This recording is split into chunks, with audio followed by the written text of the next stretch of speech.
This mobility movement targets the latissimus dorsi, which is the muscle just under your armpits and spreading across and down and back.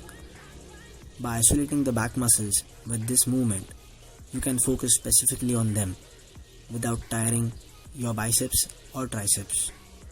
You need to grip it wide depending on your shoulder mobility. Take it up over your head and pull your arms down from mid-back and lats. You need to control the motion. You can do around 15 to 20 repetitions of the same.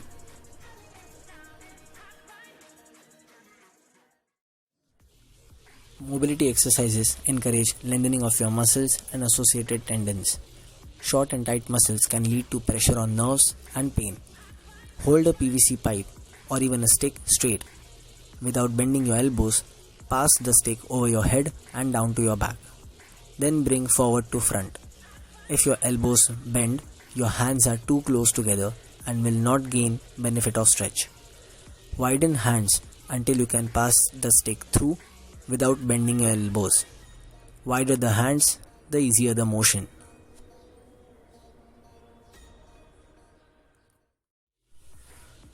Around the world is a great shoulder exercise.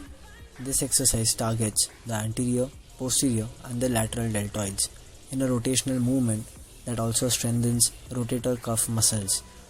This exercise works as a great warm-up to any upper body workout. Continue going in one direction or stop and alternate direction after each repetition. Thoracic mobility is very important for achieving good posture. Thoracic spine plays an important role in assisting with movement of the neck. It contributes neck flexion movements and neck rotation. Standing in a hip hinge position with knees straight, place a stick on your mid-back, holding it with your arms. You now need to rotate only your upper back, keeping your lower back and hips stable. You can perform 10 reps each side. The movement of hip hinge involves keeping your shins perpendicular to the ground, bending over by swinging at the hips and keeping your spine aligned. Doing this maximizes the level of strength coming from your spine and prevents it from being placed under too much stress.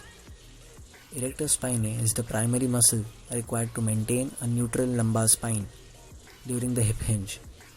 The demands placed on hamstrings and glutes and erector spinae makes the hip hinge a great mobility exercise to train the posterior chain. Start with a kneeling position. Take a step forward, putting your body weight on the front leg, push through your knee ahead. Come back to your starting position.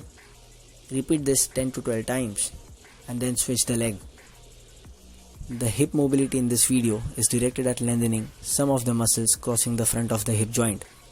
These muscles cross the front of the hip and attach on the front of the thigh. They act to flex the hip joint and they can also tilt the pelvis forward.